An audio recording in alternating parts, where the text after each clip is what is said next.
坐落在美国加利福尼亚州的水塔湾，是一座风景旖旎的海滨小镇。这里的居民们看上去生活过得悠闲自在。然而这天，水塔湾发生一起离奇而可怖的命案，使得整座小镇骤然陷入了一种危机四伏的境地。而这一切的一切都要从一个女人说起。2017年的一天，一名单亲母亲带着自己6岁的儿子搬到了水塔湾。正是这对看似普通的母子，如同2只扇动翅膀的蝴蝶，最终在水塔湾上引发了一场飓风，从而掀开了这座小镇风平浪静的表象之下时刻危险涌动着的暗流。本期节目，天成给小伙伴们带来一部豆瓣评分高达9.0分的悬疑迷你美剧《大小谎言》。该剧阵容豪华，制作精良，目前只出了2季，每一季的篇幅为7集。咱们尽量只用1条视频，先将第1季的故事讲明白。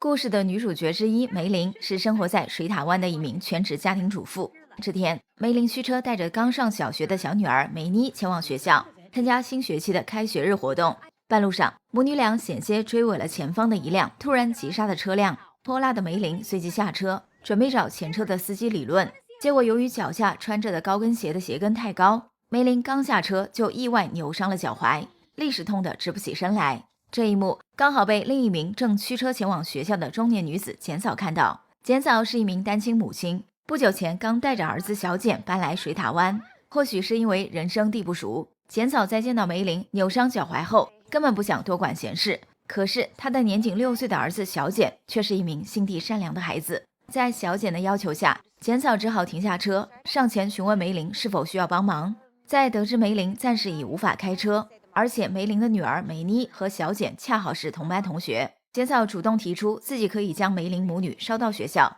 梅林欣然同意，随后撇下自己的车子，和梅妮一起上了简嫂的车。作为水塔湾本地资深社牛，梅林一眼就看出简嫂母子刚搬来这里，所以在上车之后，她就开始滔滔不绝地介绍起自己来。梅林是一名全职主妇，她的丈夫大胡是一名收入丰厚的计算机公司高管。夫妇俩养育着2个女儿，大女儿梅梅今年16岁，小女儿梅妮今年7岁，刚上小学1年级。除了照顾丈夫和2个女儿的生活起居外，梅林周末时经常前往当地的一家剧院当义工，打发无聊的主妇时光。听梅林叨叨完自己的家庭，简嫂出于礼貌也向她简单介绍了个人情况。简嫂是一名单身母亲，平时依靠兼职当会计维持自己和儿子的生计。她此次搬来小镇，主要是希望儿子小简能接受更好的教育。在简嫂看来，这座小镇上的公立小学比大多数收费昂贵的私立学校拥有更好的教育资源。梅林听到这里，立即对简嫂的决定表示赞许。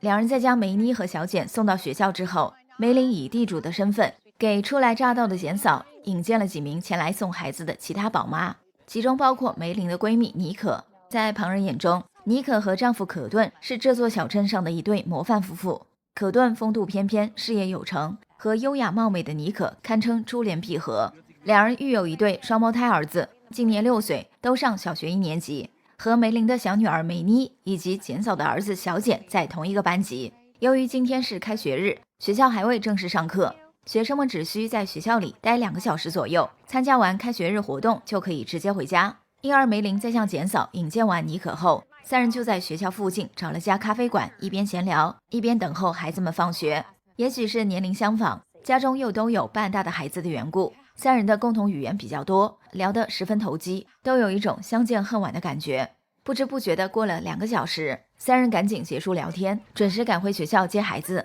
学校的老师见家长们到齐，忽然表情严肃地通报了一起刚刚发生的伤人事件。梅妮和小简班上的一个名叫贝尔的女同学，脖子上不知被谁掐出了一道淤痕。老师希望伤害贝尔的小朋友主动站出来道歉，并保证以后不会再犯。可是老师说完话后等了很久，始终不见有人站出来承认错误。贝尔的母亲贝娜是一名雷厉风行的女强人，得知女儿遭人欺负，贝娜当即恼怒地要求贝尔当场指认施暴者是谁。贝尔迟疑良久，最后用手指了指人群中的小简。不料小简矢口否认自己伤害过贝尔，简嫂也表示自己的儿子平时乖巧懂事，绝不会无端伤人。但贝娜不依不饶，认为小简是在狡辩，坚持要求他必须道歉。见小简并不打算屈服，贝娜拉着女儿走到他的面前，言辞警告他，以后倘若再敢动贝尔1个小指头，自己绝不饶过他。简嫂从未遇到过这种场面，一时之间愣在原地，不知如何是好。旁边的梅林看不下去，主动站出来替简嫂母子说话。他指责贝娜在事情没有搞清楚之前，不该如此威胁一个年仅6岁的孩子，所以现在更应该道歉的人是贝娜。谁知贝娜根本没有理会梅林的话，只顾拉着女儿离开了学校。梅林对此耿耿于怀，直到当晚和家人吃晚饭时，她还在丈夫和2个女儿面前为简嫂和小简母子打抱不平。梅林维护简嫂母子，除了她和简嫂一见如故外，其实另有原因。原来梅林本人有过一段失败的婚姻，大女儿梅梅正是她和前夫的女儿。在那段婚姻里，梅林过得极为压抑，她的前夫从未尽过做丈夫和父亲的责任。尽管离婚之后，梅林嫁给了温柔体贴的现任丈夫大胡，过上了养尊处优、无忧无虑的生活，但过往那段丧偶式的婚姻仍令她心有余悸，因而她对独自抚养孩子的简嫂的艰难处境感同身受，更担心年幼而缺少父爱的小简因他人的无端指责受到伤害，所以白天时她才坚定地站出来替简嫂母子说话。在梅林在丈夫和女儿们面前为简嫂母子打抱不平的同时，另一边的妮可也和自己的丈夫可顿谈起了学校里的伤人事件。可顿在得知情况后，马上勒令妮可以后不准让自家的2个儿子和小简一起玩。不过妮可对丈夫的话不以为然，她觉得小简看上去温顺可爱，不像是掐伤贝尔的施暴者。再说小孩子年幼，一起玩耍时难免会磕磕碰碰，可顿完全没必要对此上纲上线。见妻子不打算遵从自己的意愿，可顿突然愤怒地抓住妮可的手腕，警告她必须按照自己说的去做，否则后果自负。如前所述，在旁人眼中，可顿和妮可是镇上的一对模范夫妇。然而幸福并不在旁人的眼里，而在自己的心里。实际上，可顿有着严重的暴力倾向，经常因一些琐事殴打妮可。虽然妮可有时候也会还手，但终究因身体的劣势，经常被可顿打得浑身是伤。令人啼笑皆非的是，妻子的遍体鳞伤往往会激发可顿的欲望。夫妇俩每次大打出手之后，总会以激烈的情势收场，仿佛2人都在通过这种方式在对方身上泄愤。而每次完事之后，可顿看着妻子身上的创伤，又会陷入深深的自责和愧疚之中，并在一段时间内对妮可百依百顺。夫妇俩的关系旋即进入了一段独特的蜜月期。等到妮可身上的伤痛渐渐恢复，可顿的负罪感也随之消失，然后又开始和妻子暴力相向。这种滑稽又病态的夫妻关系让妮可感到苦不堪言，可是她又无法割舍对可顿的感情，只能陪着丈夫一次又一次地重复暴力游戏。每次从拳脚相向到赤身肉搏之后，妮可都会陷入失眠状态。她不知道这样的生活还能维系多久。今晚同样无法入眠的还有简嫂，尽管她相信儿子小简不会伤害其他小朋友，但经过贝娜这么一闹，小简班上的大多数同学及其家长恐怕都会认定是小简掐伤了贝尔。简嫂很担心儿子以后在学校里会因为此事遭到其他同学的孤立，却也想不出办法应对这种局面。第二天早上，简嫂一筹莫展地将小简送到学校。来送梅妮上学的梅林见简嫂满面愁容，赶忙上前安慰她不用太为小简担心，毕竟小孩子们都心思单纯，不大可能因为昨天的事对小简另眼相看。况且梅林已知会过自己的小女儿梅妮，让她在学校里尽量关照小简。梅妮继承了母亲的社牛属性，几乎和镇上所有同龄孩童都关系要好。梅林相信有梅妮的关照，在学校里便不会有同学孤立或欺负小简。听完梅林的这番安慰，简嫂脸上的愁容渐消，而且她很快看到小简和梅妮准备一同走进校门时，其他同学都围上来跟2人打招呼，这让简嫂悬着的一颗心终于落地。在和简嫂告别之后，梅林照常和闺蜜妮可一起去上瑜伽课。在课堂上，2人见到了2张新面孔，说是新面孔也不妥，因为其中一人是梅林的前夫阿邦，另一任则是阿邦的现任妻子邦尼。说来也巧，阿邦和邦尼的女儿也刚上小学，并且和梅妮、小简在同一个班级。梅林这2天送小女儿上学时，其实也见到过阿邦和邦尼夫妇。此时的阿邦俨然已经脱胎换骨，成了周围人眼里的好好先生。大家都认为是漂亮贤淑的邦尼彻底改变了阿邦，就连梅林的大女儿梅梅也跟这位继母走得很近。梅林对此内心有一种酸溜溜的感觉。阿邦的洗心革面，等于是在向周围人宣告，梅林在与其婚姻中吃的苦受的累，都只是因为自身不够优秀。此次在瑜伽课上偶遇阿邦和邦尼，梅林心里实在对2人感到腻歪，所以他没上完课就决定提前离场。闺蜜妮可自然懂得梅林的心思，也打算和她一同离开。结果两人还没动身，就被阿邦和邦尼拦下。夫妇俩本想和梅林多寒暄几句，梅林懒得理会两人，拉着妮可头也不回地扬长而去。当晚放学的时候，梅林没有自己开车，而是搭乘简嫂的顺风车去接梅妮放学。在接上小简和梅妮后，简嫂随口询问小简第一天上学的感觉如何。小简回答称，老师和同学们都很友好。简嫂听儿子这么说，又大大松了一口气。这时梅林注意到女儿梅妮手里拿着一封请柬，一问才知下周日是贝尔的生日，贝娜准备在家里给女儿举办一场庆生派对。除了小简之外，班里的其他同学全都收到了贝尔的请柬。看来贝娜依旧认为是小简掐伤了贝尔。见梅妮在提及请柬时，小简脸上露出失落的神情，简嫂赶忙安慰儿子，表示母子俩刚搬来这座小镇，和贝尔一家不熟悉，贝尔没有向小简发出派对邀请也很正常。不过旁边的梅林却觉得贝娜是在故意让简嫂母子难堪，本来今天心情就不太爽的她，决定找机会给贝娜点颜色看看。回到家后，梅林忍不住在丈夫和女儿们面前吐槽贝娜做事不地道。不料梅林正值叛逆期的大女儿梅梅对母亲的喋喋不休十分厌烦，当场呛了梅林几句，将梅林气得摔门而出。随后梅林独自来到附近的海边吹风，她的丈夫大胡很快跟了过来。大胡没有直接安慰梅林，而是一针见血地戳中了妻子的心事。在大胡看来，梅林刚才真正生气的不是梅梅呛了他的几句话，而是梅梅最近和继母邦尼关系越来越亲近。此外，梅林的前夫阿邦再婚之后脱胎换骨，由一个不负责任的丈夫变成了一个顾家好男人。梅林对此恐怕也是郁结于心。在揭穿妻子的小心思之后，大胡自己不禁露出委屈的神情。他觉得妻子是放不下前夫，才会有这些情绪波动。梅林自然不承认自己仍对阿邦旧情难忘，夫妇俩一言不合，最后在海边大吵了一架，闹得不欢而散。吵完架后，心情郁闷的梅林将闺蜜妮可叫到一家酒吧聊天，向对方讨教为妻之道。妮可从未在外人面前揭露过自己丈夫可钝的真实嘴脸，因而包括梅林在内的所有人都认为两人是一对相敬如宾的模范夫妇。妮可在外人面前倒是很受用这种虚假的夫妻恩爱，现在面对梅林的询问，她的脸上略显尴尬，正不知如何作答。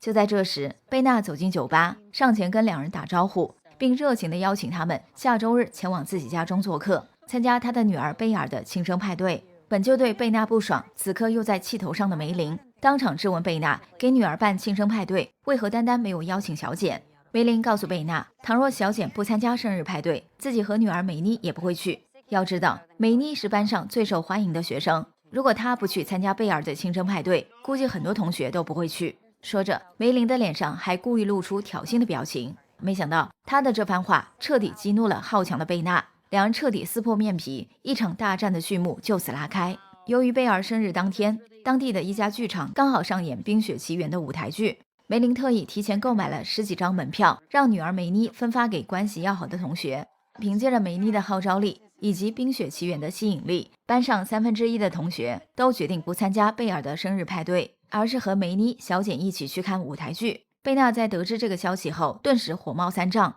不过为了能给女儿过一个完满的生日，她还是强忍怒火，主动给梅林打去了求和电话，承诺自己不仅会邀请小简来参加派对，还会再找时间邀请贝尔班上的所有同学一起去看《冰雪奇缘》的演出。然而梅林断然拒绝了贝娜的提议，两人的关系因此划出了一道难以弥合的裂痕。贝尔生日当天，因梅妮和很多同学没有出席她的庆生派对，贝尔的生日过得很不开心。贝娜心疼女儿，决定对梅林展开反击。第二天一大早，她就在一封能给梅林添堵的请愿书上签了字。这封请愿书是由水塔湾的少数居民发起，他们以内容低俗为由，请求镇长取消原定在社区晚会上演出的一场木偶剧。鉴于贝娜是镇上数一数二的有钱人，水塔湾的很多慈善活动还有仰仗她慷慨解囊，所以原本对请愿置之不理的镇长得知贝娜在请愿书上签了名，当即决定取消木偶剧的演出。梅林在听到这个消息后大为光火。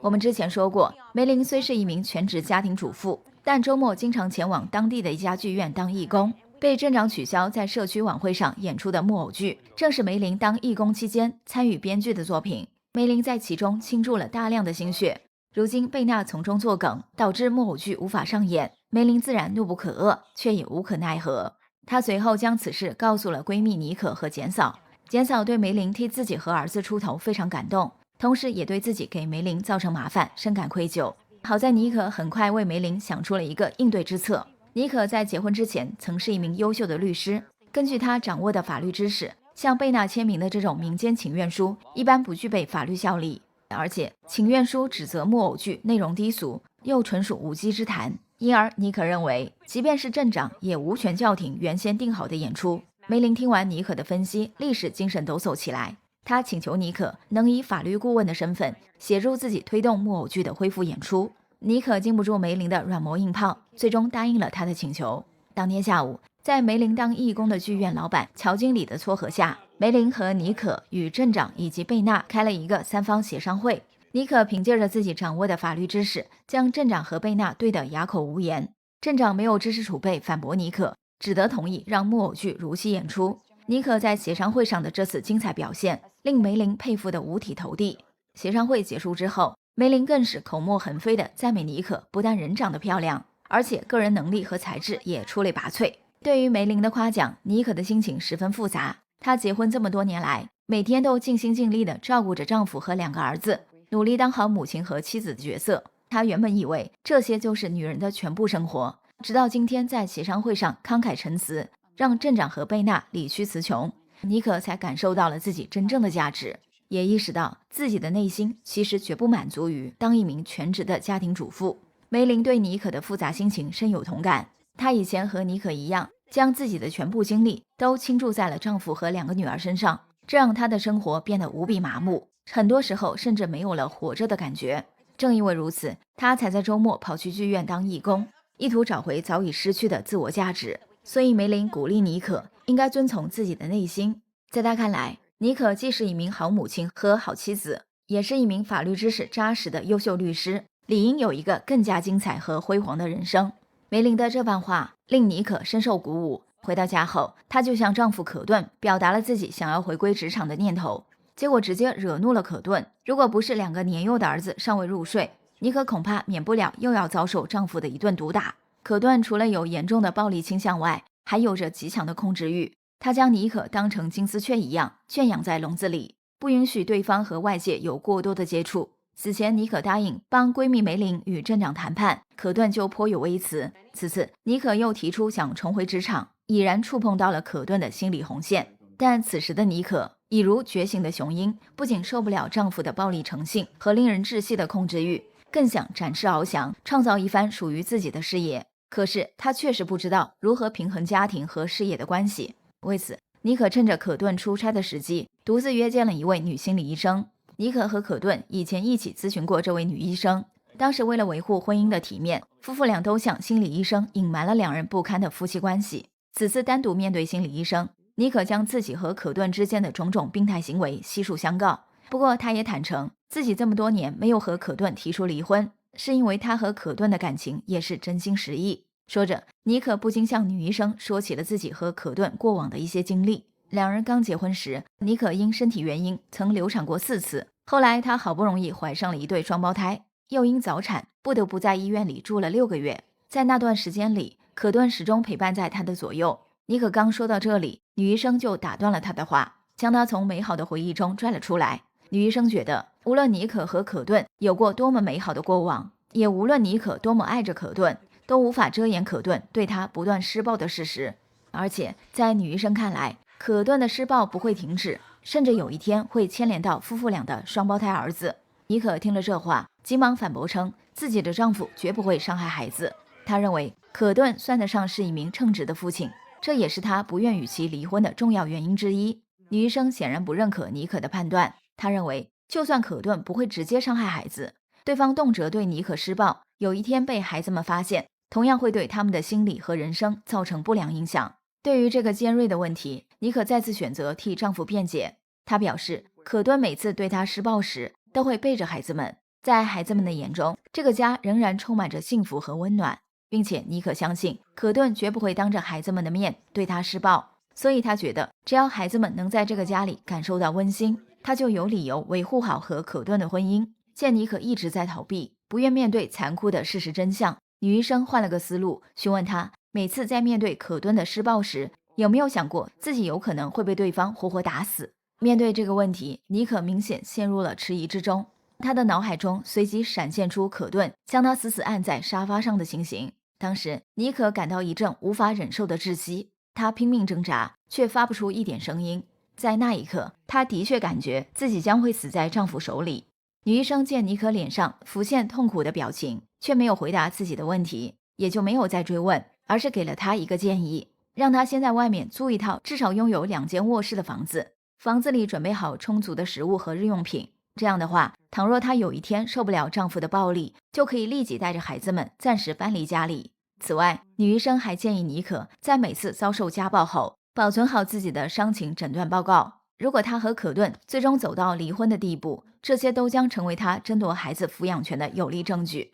听完建议后，女医生又询问妮可有没有将自己遭受家暴的事告诉过其他人。妮可摇了摇头。女医生这时又劝她可以把自己的遭遇找一个关系亲近的人倾诉，这样一方面能减少自己的心理压力，另一方面，万一将来和丈夫为了争夺孩子的抚养权对簿公堂，至少有人能证明她对丈夫的指控不是谎言。妮可本人就是律师，当然知道证据和证人的重要性，但是她始终对丈夫可顿抱有幻想，不肯听从女医生的建议。就在妮可陷入对婚姻的两难之际，另一边的简嫂也遇到了新的麻烦。这天上午，小简的学校校长一通电话将简嫂叫到了办公室。原来在今天课间休息期间，小简未经许可竟搂抱了女同学贝尔，并亲吻了对方的脸颊。这件事倒不是小简故意为之，而是出自梅妮的一手策划。梅妮的本意是化解小简和贝尔之间的矛盾，进而让两人的母亲简嫂和贝娜冰释前嫌。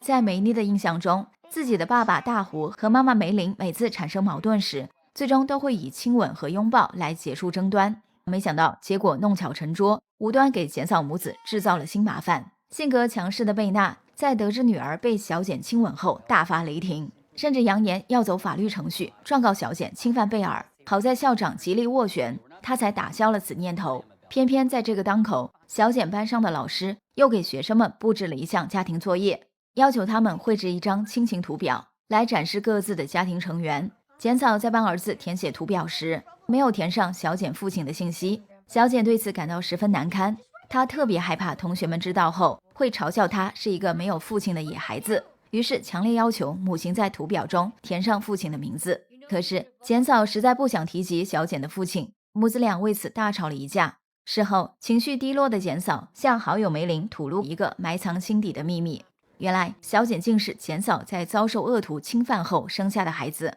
7年前的一个夜晚，遭男友背叛的简嫂独自在酒吧买醉时，邂逅了一名外表温文尔雅的陌生男子。在酒精的刺激下，简嫂当时跟着男子去了一家酒店。她起初的想法是希望通过放纵自我来治疗情伤，哪知进入酒店房间后，陌生男子突然换了一副暴力面孔，先是对简嫂拳打脚踢，然后又粗暴地侵犯了她。发现完之后，陌生男子扬长而去，彻底消失在了简嫂的生活中。由于简嫂事发当晚是主动跟男子进入酒店，所以她没有选择报警，只是默默咽下了这颗苦果。小简正是她受侵犯后生下的孩子。简嫂现在担心的是，小简可能遗传了生父的暴力基因。梅林听完简嫂的这番遭遇，心疼中夹杂着无比的愤怒。她决定想办法揪出侵犯简嫂的混蛋，给好姐妹讨回公道。根据简嫂提供的姓名，梅林很快在网上检索到了一名疑似侵犯简嫂的男子。对方是一名室内设计师，梅林随后给简嫂看了此人留在网上的照片，让其确认。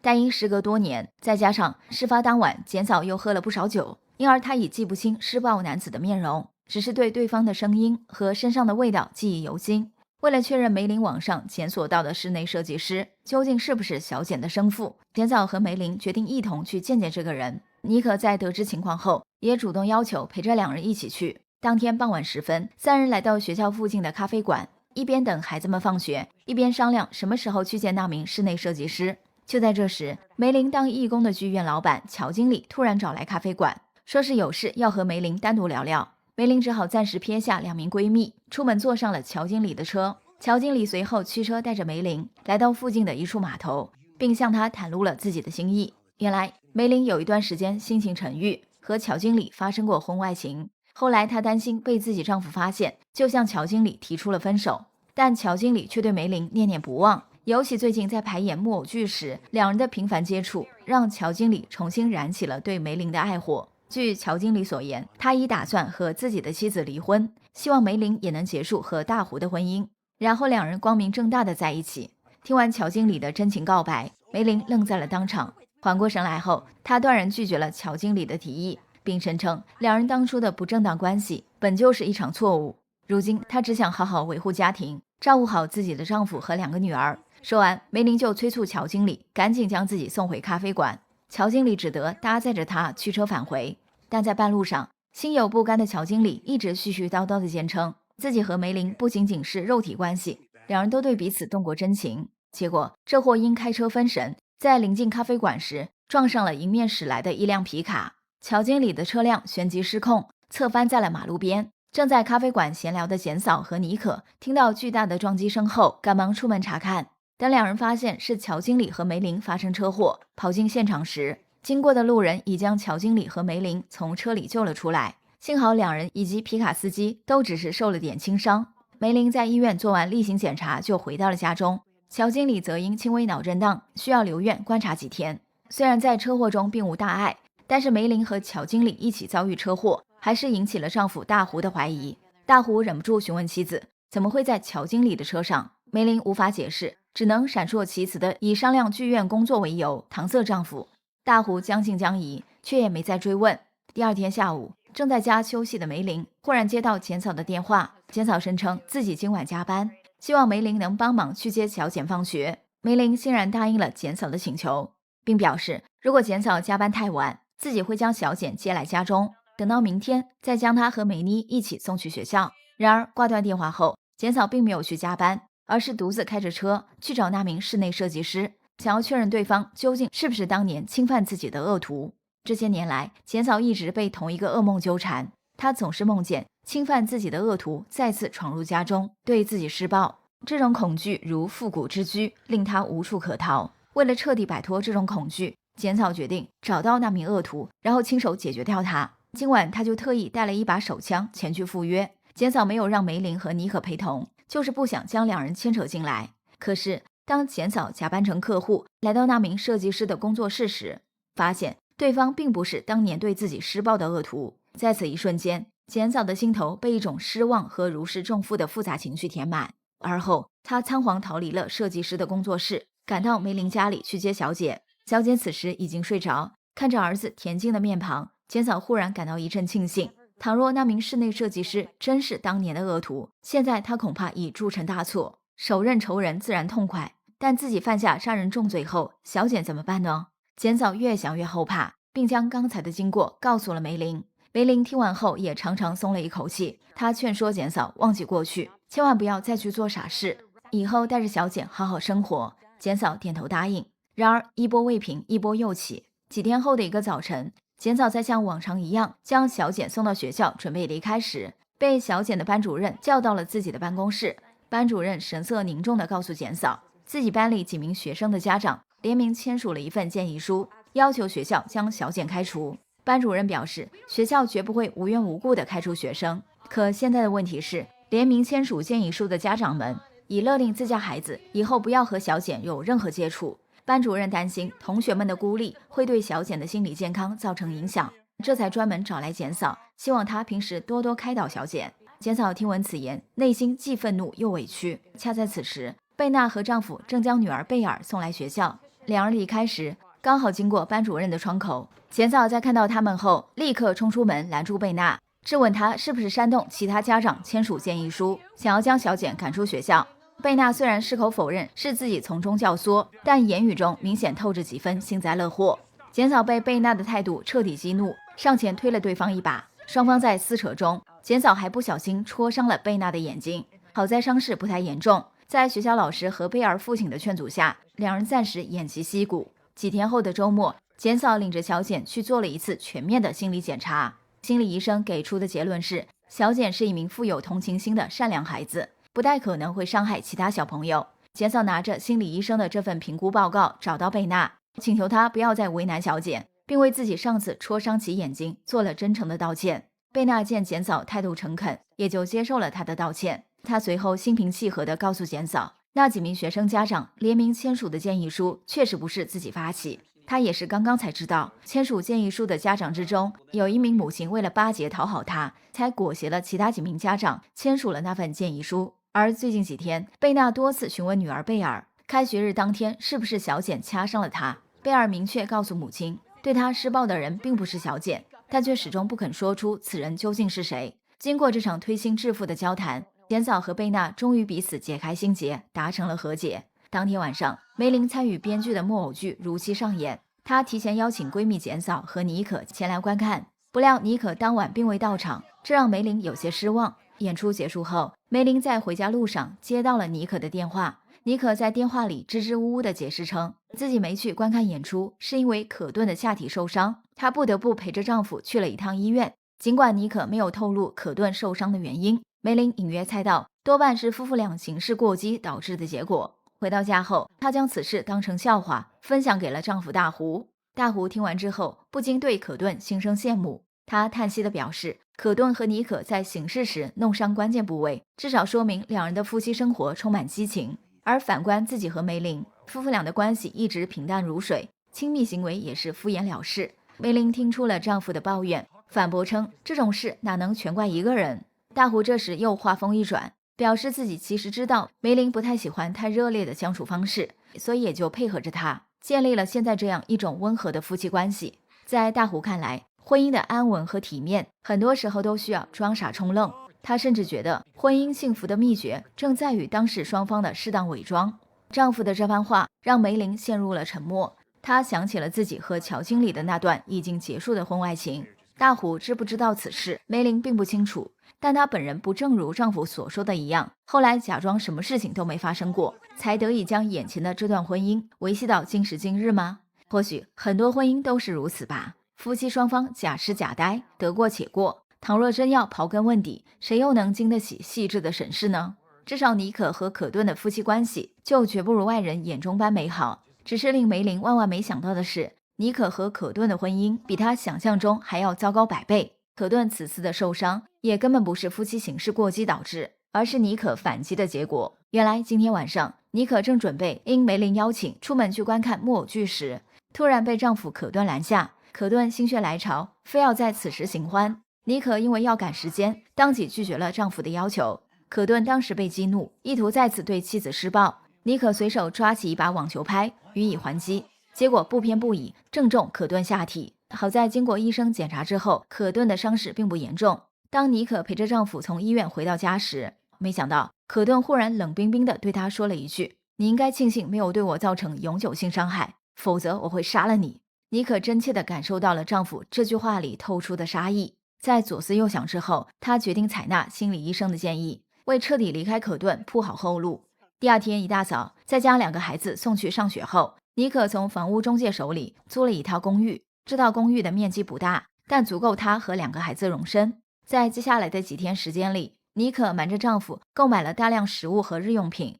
并将新租的公寓布置一新。这天上午，妮可正在公寓里忙活时，接到了简嫂打来的电话。简嫂约其在海边见面，说是有重要的事找她商量。妮可匆忙赶到海边，才得知简嫂口里的重要之事竟跟她的小儿子有关。如前所述，妮可和可顿有一对双胞胎儿子，大儿子名叫大可，小儿子叫小可。简嫂从小简口中得知，开学日当天掐伤贝尔的人正是妮可的小儿子小可。不仅如此，小可还经常欺负班里的其他孩子，俨然成了一个班霸。被欺负的孩子们受到小可的威胁，担心对方会变本加厉，所以都不敢将此事告诉家长和老师。这也是贝娜的女儿贝尔不肯指认小可的原因。听完简嫂的讲述，妮可顿时陷入悲痛和绝望之中。她怀疑小可遗传了父亲的暴力基因，或者是亲眼目睹过父亲对母亲的施暴，才变得如此野蛮成性。当天下午放学，妮可将大可和小可接回家后，紧紧抱住小可，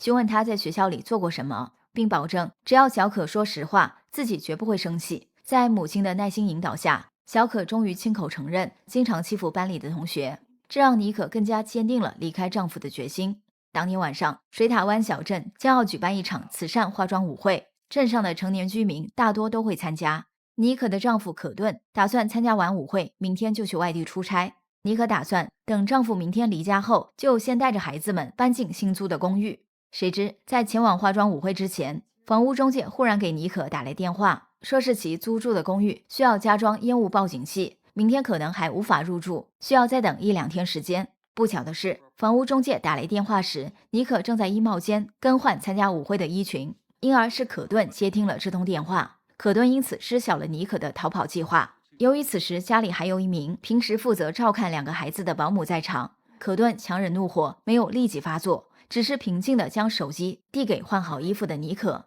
提醒她是一名房屋中介打来的电话，同时催促她赶紧出门，否则就将赶不上舞会开场。妮可虽然内心慌张，却又来不及细想，只能先硬着头皮和可顿一起出门。夫妇俩很快驱车来到了舞会现场的门口，在停好车后，可顿迟迟不肯下车，而后表现出一副可怜的嘴脸，请求妻子不要离开自己，并保证以后绝不会再对他动手。可顿的这套说辞，妮可此前已听过无数遍，她已完全不相信丈夫的话。为了让丈夫放自己一马，妮可将小儿子小可掐伤贝尔，以及在学校里欺负其他同学的事悉数相告。她不敢想象，如果她和2个儿子继续留在可顿身边，以后还会发生怎样可怕的事情。哪知可顿完全听不进妮可的话，就在她愤怒地准备对妮可动手时，贝娜和丈夫刚好经过2人的车旁，并敲了敲他们的车窗，询问为何还不下车。妮可趁此机会打开车门逃下车，奔向了舞会现场。与此同时，舞会正式开始，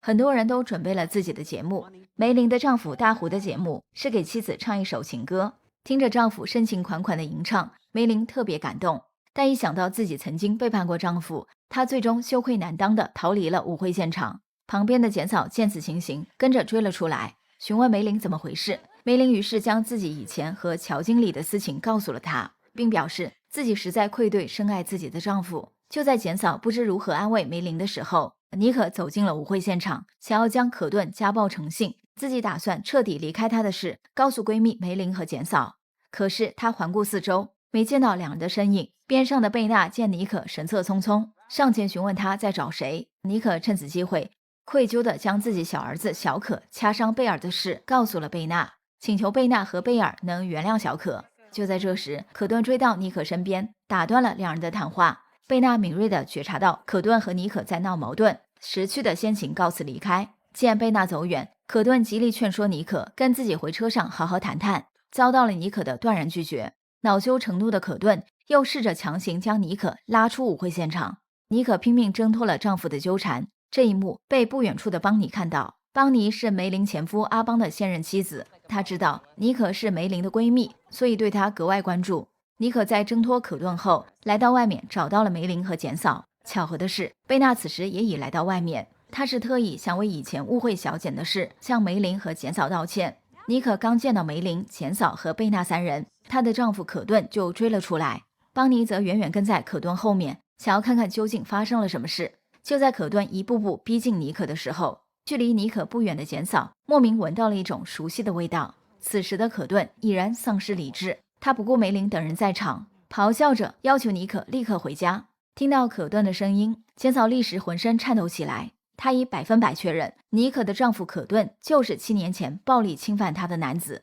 梅林和妮可全都察觉到了简嫂的异常，2人愣神了2秒后，马上明白过来是怎么回事。妮可更是用一种难以置信的目光死死盯着丈夫。可顿这时也认出了简嫂，短暂的慌乱之后，他仍旧扑向妮可，想将其拉回家。就在这紧张万分的时刻，整个画面突然一黑。等到画面再度亮起时，刚才发狂的可顿已死于非命。原来舞会现场的外面是一个数米高的广场，广场的边缘有一段高高的台阶，可顿正是滚下这段台阶，当场摔死。他的妻子妮可随后带着满身的伤痕来到当地警局，接受警方的问询。妮可的身边还跟着梅林、简嫂、贝娜和邦尼4人，5个女人向警方提供了完全一致的证词。他们声称可顿有严重的暴力倾向，经常对妮可施暴。案发之前，可顿又一次当众殴打妮可，妮可只是一边奔跑躲避，一边呼救。可顿在追逐过程中自己一脚踏空，不小心摔下台阶，当场丧命。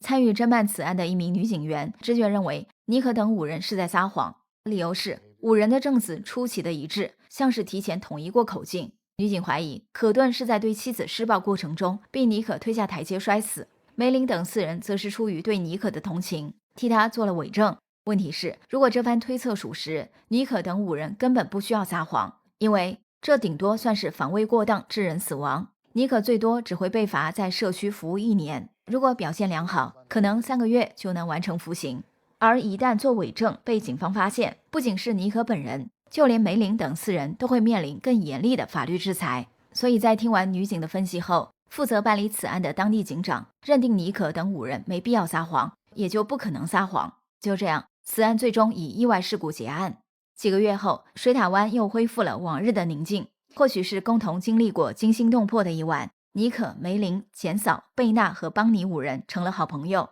这天，5人带着各自的孩子在海边玩耍时，在轻松惬意的氛围中，妮可的脑海中闪回了丈夫可顿死亡当晚的情形。当时情绪失控的可顿执意要拽走妮可，旁边的梅林、简嫂和贝娜赶忙上前阻止，但很快都被身强力壮的可顿推倒。梅林等人的劝阻更加激怒了可顿，他将全部怒火都发泄在了妻子妮可身上，不顾一切地对其一顿拳打脚踢。远处的邦尼看到这一幕，瞬时想起了自己童年时经常遭受母亲家暴的情景。为了制止可顿的暴行，对家暴者深恶痛绝的邦尼猛然冲上前，重重地将可顿推下旁边的台阶，致其当场摔死。可顿死后，邦尼、梅林、简嫂和贝纳4人为了避免邦尼遭受刑罚，迅速统一口径，编造了可顿意外摔死的谎言。